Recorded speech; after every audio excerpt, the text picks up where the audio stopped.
The Vinícius Júnior story. Prologue, a stadium in New Jersey. On the night of July 5, 2026, Vinícius Júnior stood on East Rutherford, New Jersey, and watched a World Cup he had carried on his back slip away. Brazil, five-time champions, chasing a sixth star, had just lost 2-1 to Norway in the round of 16, a stage the Seleção hadn't been eliminated at since 1990. Erling Haaland scored twice. Neymar's stoppage time penalty was a formality. Dignity dressed up as hope.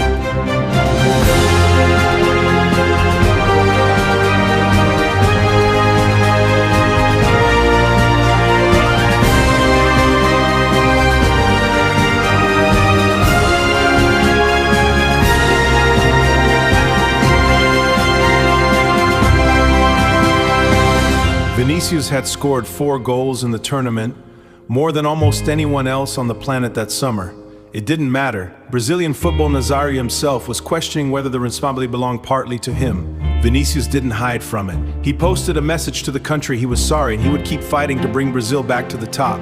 It was in many shape of his career brilliance, doubt, backlash, and a refusal to disappear quietly. To understand how a kid from São Gonçalo ended up carrying that weight, you have to go back to the beginning.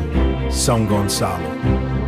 Vinícius José Paixão de Oliveira Júnior was born on July 12 in São Gonçalo, a working-class municipality across the bay from Rio de Janeiro, not the postcard version of the city that appears on travel posters. He grew up in Vila São Miguel, a neighborhood locals knew for its warmth, the kind of place where, for years, one of the most useful things on a phone was an app that warned residents where the day's gunfire was happening.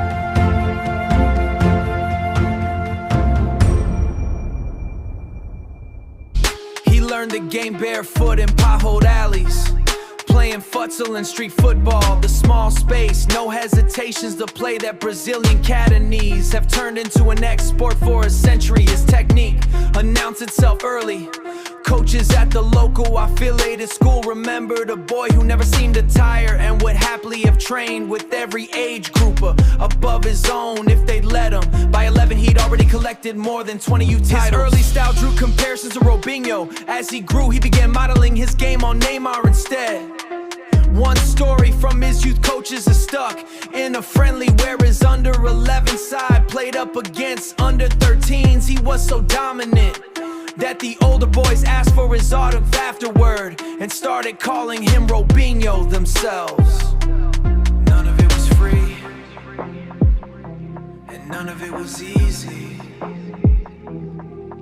Yeah, the sacrifice. Getting a talented 6-year-old from Vila São Miguel to Flamengo's academy was on paper a logistical problem. In practice it was a family sacrifice, sustained for years. His father working multiple jobs and reportedly borrowing money from a friend just to cover the registration. Believed in the ever let up. His mother spent long stretches with him at the academy, and the family relocated to shorten a commute that at its worst ran some 70 kilometers round trip twice a day. For a time Vinícius lived with his uncle Ulysses in the Rio neighborhood of Balação, purely to cut down the travel to Ninho do Urubu, the vulture's nest, Flamengo's training complex. He broke into Flamengo's first team as a teenager and made around 70 senior appearances for the club before Real Madrid came calling in 2017. Still only 16, he agreed to a deal that would bring him to Spain once he turned 18. A transfer structured around a fee that made headlines at the time for a player who barely finished his youth football. He never tended the move, a race where he came from. Long after he'd become a Bernabéu regular, he continued to describe Flamengo as the club of his heart and spoke of an obligation to his father to return there one day.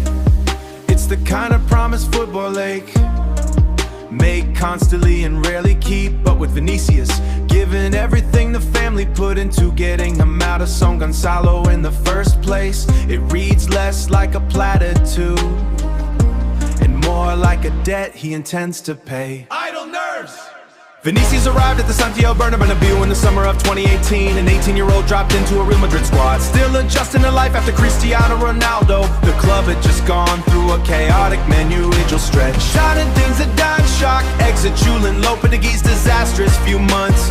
Santiago Solari's character spell before Zidane returned in March 2019, following a Champions League exit to Ajax. For Vinicius, who joined Madrid shortly after Zidane's initial departure, the Frenchman wasn't just a coach, he was the manager whose Real Madrid side had won 3 straight Champions Leagues. An idol from the terrace made suddenly uncomfortably real. Vinicius later, the reunion left him nervous in a way few other things that the club did. A small human detail about a teenager trying to prove he belonged among players twice his experience.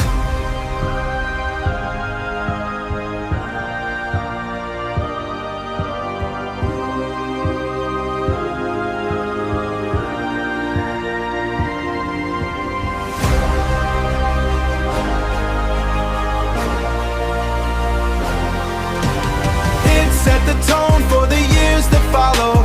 Talent nobody doubted, confidence that had to be built. No one doubted, confidence had to be built. One an easy step at a time. The Montreal education. Long before he settled into anything resembling stability, Vinicius had already lived through kind of managerial chaos that ends most young careers before they start. He signed under Lopetegui, made his earliest senior appearances under Solari's character spell, and only found real rhythm once Zidane returned. When Zidane left for good in 2021, and Solari arrived and stayed the better part of 4 years, the longest stable stretch of his career, before departing for the deal job in 2020, deal job in 2025, and handing the Bernabéu to Xabi Alonso, whose tenure would prove the rockiest of all. Zoom out to the national team and the pattern repeats. Through 2 World Cups and a home Copa America, an interim spell for Fernando Diniz, Dorival Jr.'s brief and underwhelming reign, and finally Ancelotti again, this time in the CBF Blazer, the same coach who once built his Bernabéu attack around Vinicius. Few modern superstars have had to keep proving themselves to quite so many different bosses. It's one more thing that makes the through line of his career: improvement. Despite the noise around him, a little more remarkable than the highlight reels alone suggest. The goodwill bought by potential doesn't last forever, and by his second and third seasons in Spain, Vinicius was cashing in on borrowed time. His debut campaign brought 31 appearances and just 4 goals for an 18-year-old in a Ronaldo-less side, but the pattern didn't break. The 2019-2020 season saw the criticism sharpen. Pundits and fans zeroed in on his finishing and decision-making, framing him as a dribbler with no end product, the archetypal wonder kid who woed in transition, and wasted it all in the box. The lowest, strangest moment of that stretch came via camera crew's long lens. Karim and Benzema was caught on video, appearing to tell teammate. If Ferland Mendy not appearing to tell teammate, for not to bother past in Vinicius, it became a minor scandal in the Spanish press, fuel for a narrative that the squad itself doubted him. Vinicius, for his part, insisted the two were actually close, that he ate lunch with Luka Modric, talked constant at the club who wanted the best for him, tuning out the noise from everyone else. By 2020-21, with Real Madrid hit by a mass injury crisis, Vinicius was one of the few outfield players that could reliably field, and fan patience frayed further. Social media calls to send him out on loan became a recurring feature of Madrid's fan-based discourse, warning that the emerging competition for his position wouldn't wait for him to find consistency. Then, against Barcelona in our 2020, still only 20, Vinicius broke a record that belonged to Lionel Messi, scored the over in a 20 win. Zidane used the moment to make a pour in a 20 win. Zidane used the moment to make a point that would define the coming years. At a club this size, learning to live with criticism wasn't optional. job. Americana 2021. Before the breakthrough at club level came a very public heartbreak with his country. On July 10, 2021, a 20-year-old Vinícius lined up for Brazil in the Copa America final against Argentina. Played at an eerily empty Maracanã, under 2,000 fans, barely 2,000 fans inside a stadium built for 5 figures more. Angelima Maria scored the only goal early on, and Argentina held out to end a 28-year wait for a major trophy, delivering Messi his first senior title with the national team he'd carried for over a decade. The cameras found Vinícius in the aftermaths doing something that said more about him than any highlight could, comforting a devastated Neymar, the idol he'd modeled his own game on, as Argentina's players celebrated around him. It was Neymar's third defeat in a major finals, on that exact patch of grass, going back to the 20 Confederations Cup and the 2016 Olympic final. For Vinícius, barely into his Real Madrid career, and still fighting off doubters in Spain, it was a first taste of exactly how much a missed trophy with the Selección can hurt. A feeling he'd become painfully familiar within the years to come. The breakthrough. Carlo Ancelotti's return to the Bernabéu in the summer of 2020 was, for Vinícius, the hinge point of his career. Ancelotti committed to him publicly from his very first conference, and paired with Benzema in a real built front line. Something that had been stuck for 3 seasons finally started moving. The dribbling had never been in question. What changed was the end product. Sharper runs, better timing, decisions made half a second faster than before. The Champions League campaign that followed became the stuff of Bernabéu legend. The Champions League campaign that followed became the stuff of Bernabéu legend. Built on a string of impossible comebacks. Past Paris Saint-Germain after trailing on aggregate. Past Chelsea in the quarter phase. Past Manchester City in a semi-final second leg that swung on 2 late goals and a Benza penalty in extra time. Vinícius was involved throughout, quick, direct, and increasingly clinical. No longer just a player defenders feared in space, but alone of the game. Real Madrid defenders feared in space, but one they now fear near goal. It all came together in the final at the score of the goal that won the biggest club match in the world. Dancing through Doha. Vinícius arrived at the 2022 World Cup in Qatar as a 22-year-old already carrying the weight of a title-chasing Brazil squad. The tournament gave the world its clearest look yet at the joy underneath the intensity. A goal against South Korea in the round of a 16, part of a 16. The danced in celebration after nearly every strike. Neymar and Richarlison and Lucas Paquetá included, with Coach Tite occasionally joining in himself. The dancing became its own controversy.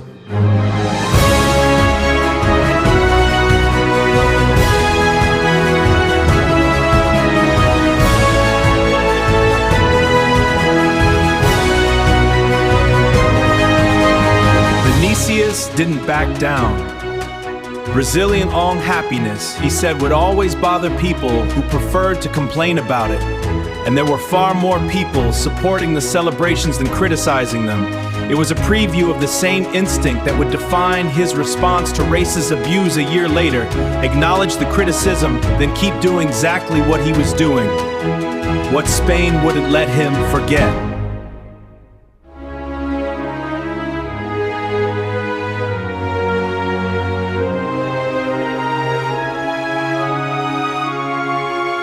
Success didn't buy Vinícius peace. Almost from his first seasons in La Liga, he became a target, not just of hostile fans reacting to his celebrations, which he refused to tone down, but of outright racist abuse from the stands, incidents that piled up season after season at Valencia. Atletico Madrid, Mallorca, and elsewhere.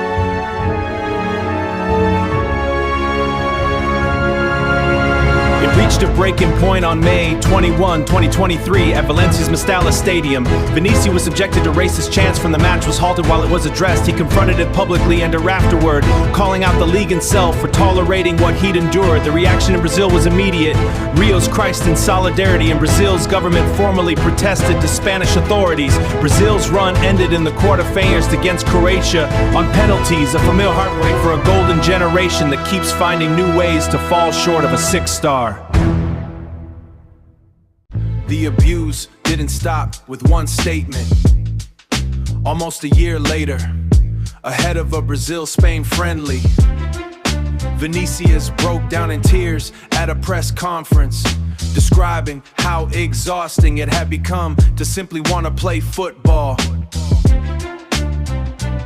He said pointedly that he'd stay in Spain, precisely so the people targeting him would keep having to see his face. Later that year, Spanish courts handed down the first criminal convictions in the country's history for racist abuse of a footballer.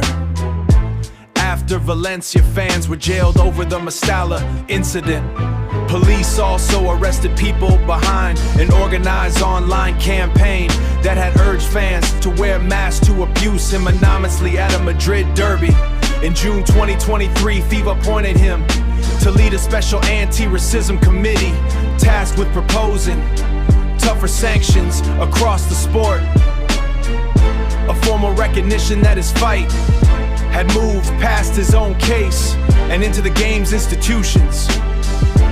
Fire with Tebas. The Mestalla incident didn't just expose Spain's fans, it exposed the awkward, occasionally hostile relation between Vinícius and the man running the league itself. In the hours after the abuse, La Liga president Javier Tebas responded on social media by suggesting Vinícius was being unshown up to meetings. He'd requested a tone-deaf deflection that landed as an attack on the victim rather than the perpetrators. Vinícius fired back that omitting yourself from the fight made you no better than the racist himself, and that hashtags weren't going to move him. He wanted action and punishment. Tebas apologized for the manipulated remark, but the sniping continued through the year, including a defensive 90-minute press conference in which the La Liga president claimed the organization could eradicate racism within 6 months if it simply had the legal power to sanction clubs directly, and to many considered a dodged up as a counter lady. Even Spain's Football Federation president publicly sided with Vinícius, telling us to stop engaging a player who'd been abused hours earlier and admitting the country had a real problem to face. The feud never fully resolved. When Valencia fans were eventually jailed over the Mestalla abuse, Tebas issued a statement welcoming the verdict. Vinícius, for his part, simply said he considered himself a tormentor of races and would keep going after them for as long as it took. The Institute. In 2021, at just 20 years old, Vinícius founded the Instituto Vini Júnior, a charity aimed at closing the gap between Brazil's private and public education systems, a gap he lived on the wrong side of as a child in São Gonçalo. The Institute uses sport and technology as teaching tools rather than afterthoughts, training public school teachers and building programs meant to keep kids in class rather than pulled toward crime. Its base app, funded personally by Vinícius, gives students free access to education material. His foundation also donated devices back to the elementary school he'd once attended and funded, turning a decade-shuttered school in his hometown into a work community center. The recognition followed the work rather than the other way around. In 2023, he won the Ballon d'Or Socrates Award, given annually to a footballer whose humanity impact matches their sporting one. Months later, UNESCO named him a good weight ambassador for education for all, sending him to speak at international conferences on his first mission in the role to a school in Marachak. The Institute now operates across multiple Brazilian states and has worked with tens of thousands of children alongside an anti-racism office that takes reports of discrimination in sport and education. It's a rare thing in modern football, a charitable project that grew directly out of a player's own unresolved childhood rather than a marketing department suggestion. The 2020 by finally overcame was the answer to everyone who'd ever doubted him. With Bell won the Liga, the Spanish Super Cup, and odds achieved.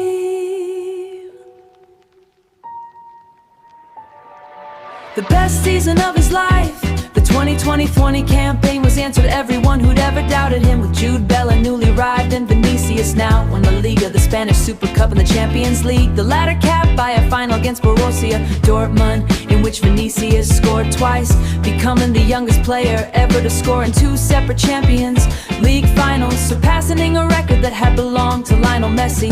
UEFA named him Player of the Season. By October 2024, he was the overwhelming favorite for it, since Kaká that Manchester City's Rodri actually won it, largely on the strength of a title-winning European championship-winning season built rather than spectacle. Real Madrid's delegation, feeling blindsided and disrespect by how it had handled his boycott the ceremonially, then posted a short defiant message after where he'd do it 10 times over if he had to. They weren't ready. Team at its past and present rallied around him publicly. The debate over whether the wrong player had won consumed football media for weeks. It was vintage Vinícius, undeniable talent, genuine opinion, right down the middle. Real Madrid's delegation, feeling blindsided and disrespected by how it had been handled, chose to boycott the ceremony entirely. Vinícius skipped it too, then posted a short defiant message afterward. He'd do it 10 times over if he had to. They weren't ready. Teammates past and present rallied around him publicly. The debate over whether the wrong player had won consumed football media for weeks. It was vintage Vinícius, undeniable talent, genuine injustice in the mix, and a reaction that split opinion right down the middle.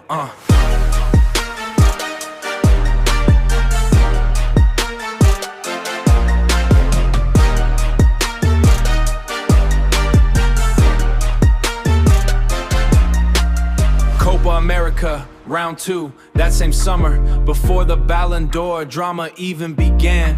Vinícius had already lived through a smaller, more personal disappointment with Brazil.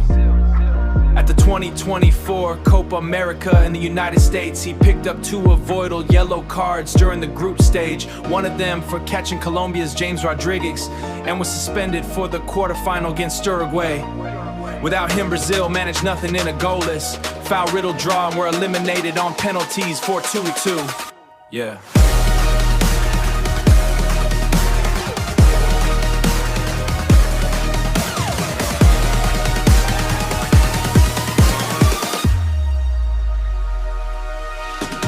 Vinícius didn't hide from the blame this time. He'd watched previous eliminations from the pitch. This one, he admitted it on Instagram. He watched from the stands because of his own indiscipline, and he was sorry for it.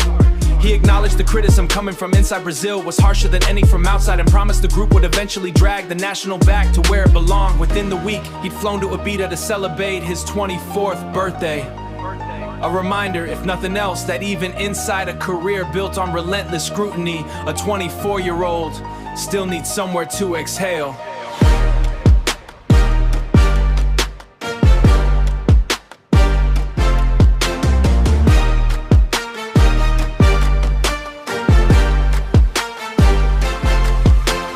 The business of Vini Jr. By 2024, Vinícius wasn't just one of football's best attack bios.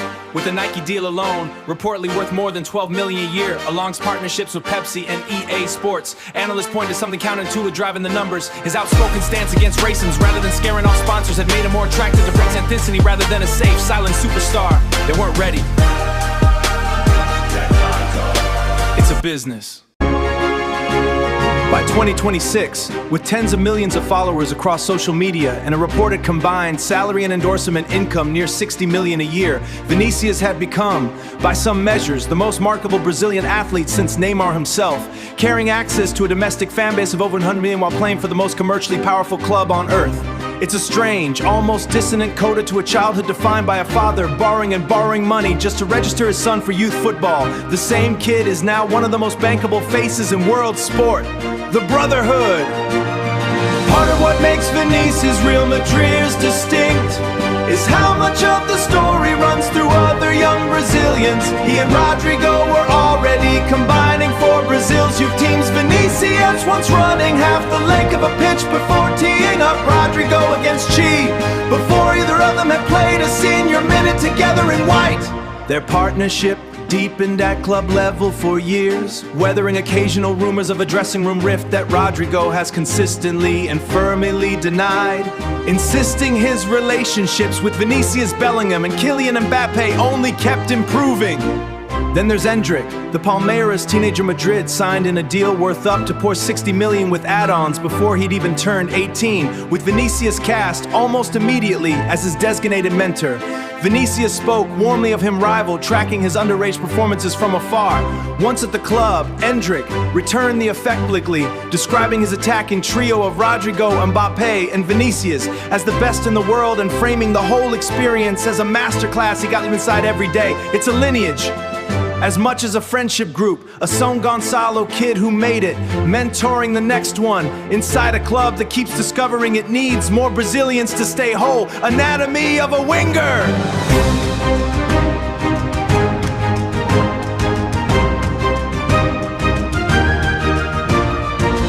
Strip away the celebrations and the controversy, and Vinícius' game is built on a fairly simple foundation. He is a right-footed player who operates from the left, most dangerous cutting inside onto his stronger foot rather than going outside toward the byline.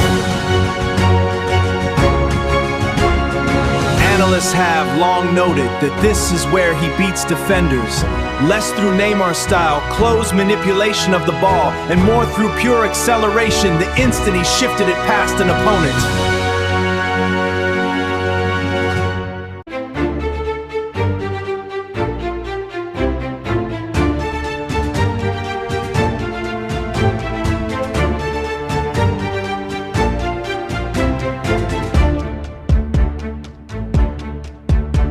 The underlying numbers back up what the eye sees. He's been clocked at a top speed above 36 kilometers per hour, among the fastest in the sport, and his dribbling success rate consistently ranks at or near the top of Europe's elite.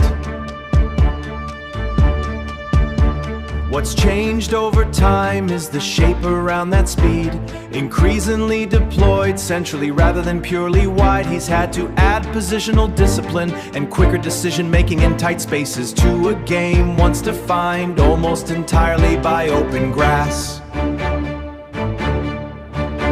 By his prime Real Madrid years, his season-long output, closing in on 90 goals and 70 assists across roughly 260 appearances for the club. Placed him statistically among the most productive white players in world football. A long way from the raw, wasteful teenager of 2019. Talent built on explosive acceleration comes with a cost, and he has paid it repeatedly through soft tissue problems. In November 2023, he tore a muscle in his left leg during a qualifier against Colombia, the second such injury in the same season, following an earlier spell out with the opposite leg, and was ruled out for roughly 2.5 months. A year later, almost to the week, he went down again in a routine league win, another tear in the same troublesome muscle group, this time costing him a Champions League trip to Anfield. His own reaction to the second injury, a frustrated post about the crazy calendar, pointed at something bigger than bad luck. A modern fixture list stacked with domestic full expanded rounds and constant international duty that leaves almost no room for a buffer. For a player who's entire in that speed being available on demand, the recurrent injuries become one of the threats to his career. A reminder that not every obstacle he has had to fight through has been a person. The numbers remain, but the engine is tired. No rivalry has shaped his goals. Career quite like El Clasico. As an 18-year-old at Camp Nou, during Real Madrid's chaotic 2018, hypnotic 2018, myotic 2019 season, and by February 2020, still only 19. He'd broken a record that had stood since 2007, becoming the youngest player of the 21st, player of the 21st century to score in the fixture, edging out a mark that had belonged to a teenage Messi. The rivalry has cut both ways since, across across dozens of meetings in La Liga, the Copa del Rey and the Spanish Super Cup. Vinícius has scored and assisted repeatedly against Barcelona, including the stretch of super dominance where he was involved in most of Madrid's goals against them. But the more recent history has turned painful. It has to pay for. During the 2024-25 season alone, Real Madrid lost to Barcelona 4 separate times across competitions, including 2 lopsided for defeat. At the Bernabéu, a Copa del Rey final loss, and a chaotic 43 league defeat. Arguably the worst single season stretch of the rivalry Madrid has suffered in the Vinícius era. Even in defeat though, he's kept finding moments of individual brilliance. In the January 2026 Spanish Super Cup final, with Madrid trailing, he picked the ball up on the left, none curled in a stunning solo equalizer. A goal that, while it couldn't prevent another Barcelona trophy, moved him level with Cristiano Ronaldo, Karim Benzema, and Ferenc Puskas. 4 combined goal contributions in Real Madrid Cup finals. It's the fullest expression of his career in miniature. Capable of instantly deciding the big a year earlier, a step backward. Capable of instantly deciding the biggest games in world football, even in the seasons when his team can't consistently do the same. The fall. The 20 came to still fives and was, by any measure, attached to still post respectable numbers. 20 goals and 4 assists across the scene. Was even later named the best FIFA men's player, but the aura of an inevitability that had surrounded the game that September released the full 2025 Ballon d'Or rankings. The man who finished runner-up the year before and posted defiantly after losing to Rodri, dropped all the way to 16 fewer goals and assists across Europe's top leagues by wide margins. Who was being benched included fewer goals and assists for a routine league trip get aboard. A sentence that would have been unthinkable to write about him in October 24.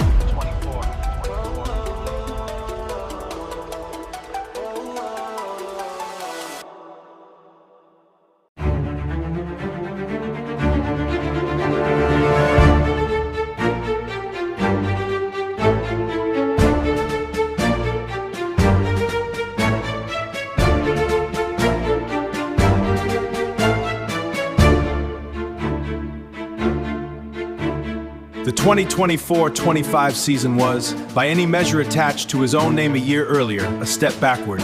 Real Madrid finished the campaign without a major trophy, losing both La Liga and the Copa del Rey to Barcelona and exiting the Champions League at the hands of Arsenal. Individually, Vinícius still posted respectable numbers. 20 goals and 14 assists across the season, and was even later named the best FIFA men's player, but the aura of inevitability that had surrounded him 12 months earlier was gone. The reckoning came that September, when France football released the full 2025 Ballon d'Or rankings.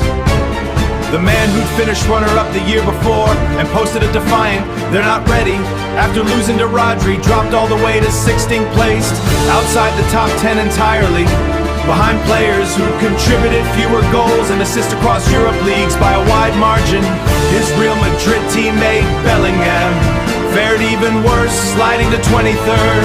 By the start of the new season under Xabi Alonso, Vinícius wasn't just failing to challenge for individual awards, he was being benched, including for a routine league trip to Gadef.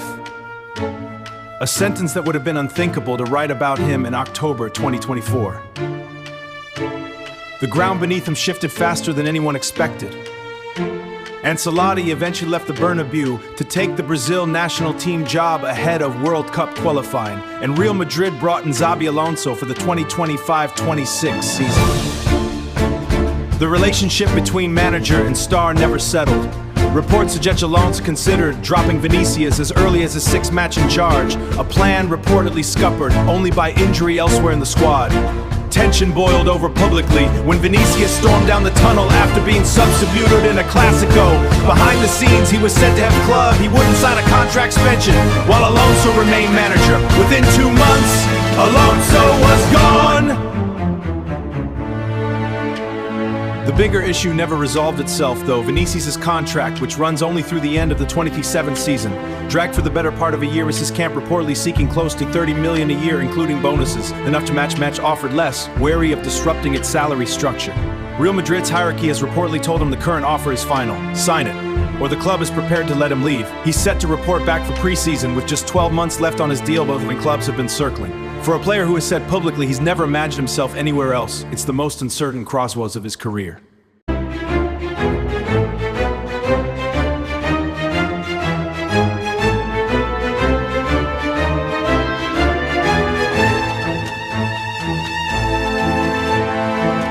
The bigger issue never resolved itself, though. Vinícius' contract, which runs only through the end of the 2026-27 season.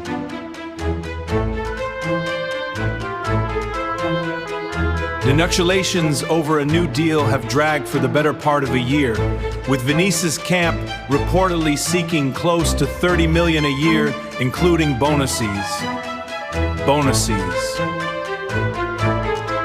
Enough to match Mbappé's wages. While Madrid has offered less, wary of disrupting its wider salary structure.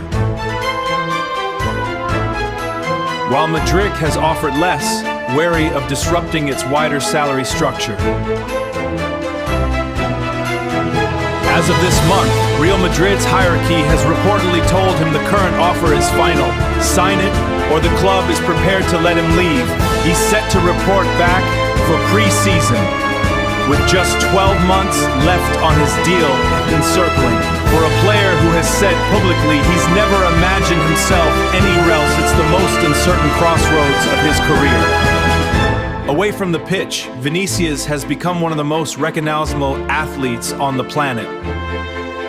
He's a Nike athlete and carries partnerships with major global brands. It's the most uncertain crossroads of his career. Off the clock. He's a Nike athlete and carries partnerships with major global brands, but he's kept his personal life lard of the press relative to peers of similar fame. No long-running tableau arc, no reality show version of himself, just a stream of training ground clips, family visits to São Gonçalo, and institute events. What he hasn't hidden is his taste for Brazilian funk and samba, which trails him into nearly every goal celebration, seems to have made peace with rather than fight, where some of his generally lean into building a persona as expansive as their game and it causes you to attach himself to do the talking. It's a totally old-fashioned approach to fame for someone who came up entirely inside the social media era of football. Millstones and records. Somewhere amid the contract stando and the sporting dip, the raw numbers kept accumulating. Vinícius passed his 100th goal for Real Madrid. During his peak years, a threshold reached by only a handful of players in club history.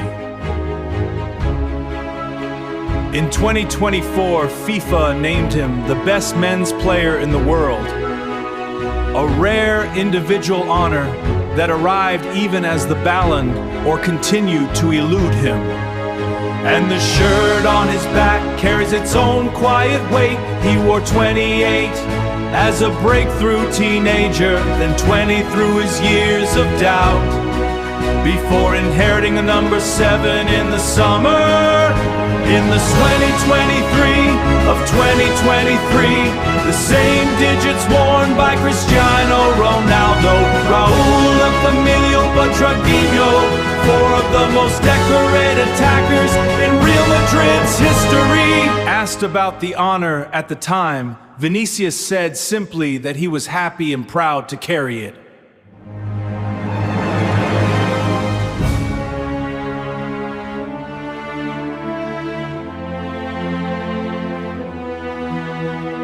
Numbers alone rarely tell the full story of a career built on this many swings between triumph and crisis. But taken together, the goals, the finals, the individual award, the inherited number, they describe a player who, whatever the verdict on any single season, has already left a permanent mark on the biggest club in the sport. One more World Cup. All of that was still unresolved when Vinícius flew out for the 2020 World Cup, hosted across the United States, Canada, Mexico. The tournament Brazil has been building toward under Ancelotti, its former Real Madrid manager, now in charge of the Seleção. Qualifying had leaned on him repeatedly. A stoppage time winner against Colombia, the goal that clinched Brazil's spot outright against Paraguay. The tournament itself, he was Brazil's most reliable attacking threat through the group stage, scoring every group match. Only the 5th Brazilian in history to manage that, alongside names like Jairzinho, Romario, and Ronaldo. Then came Norway in the round of 16. And the collapse described in the prologue. It was a genuinely painful night for Brazil football, and Vinícius, fairly or not, absorbed a share of the blame in the days that followed. His response, public, direct, unwilling to hide, was the same instinct that has defined him since Mestalla. Face it, own it, keep going.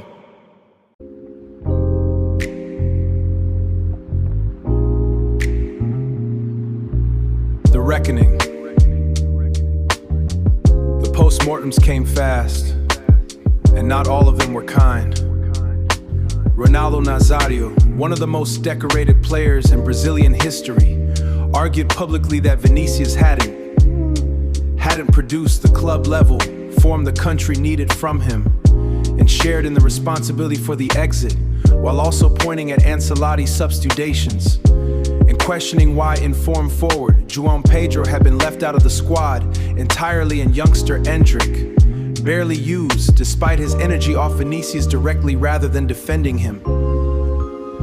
And it landed hard in a country still processing its world exit in over 3 decades. 4 goals in a single tournament icon is elite production by almost any historical standard, and a team's structural failures still processing its earliest World Cup exit in over 3 decades. The counter-argument was just as loud. 4 goals in a single tournament is discount standard. What both sides agreed on was the scale of disappointment. Brazil hadn't been knocked out this early since 1990, and a golden generation built around Vinícius, Neymar, Rodrigo, Endrick had. For the 2nd World Cup in a row, falling short of the only prize that actually matters to the country. It's won it more than anyone else. Hair and idol. Running underneath almost every chapter of this story is a second relationship quieter than the ones with coincidence, but arguably just as formative. Vinícius and Neymar. He arrived in Europe chasing the same stage Neymar had already conquered and found. Once their national team careers overlapped, that the idol had become a teammate and eventually something closer to an older brother. It was Neymar who publicly defended him during the celebration dance and backlash, posting a message urging him to keep dribbling, dancing, and being himself. It was Vinícius who sat with a devastated Neymar on the Maracanã turf in 2021, after Messi and Argentina finally got better Brazil's golden generation on home soil. The torch passing became literal in 2025 when Vinícius was offered 10 shirt and turned it down flat, saying plainly that the number belonged to Neymar. And it came full circle in July 2026 on the same New Jersey pitch where Brazil's World Cup ended. As Vinícius absorbed the weight of another painful exit, it was Neymar who found the net one last time, a stoppage time penalty that changed nothing about the result, but everything about the image left behind. 2 generations of Brazilian superstars, the idol and the heir, still standing together at the end of a night neither of them wanted. 2 generations. Still standing. The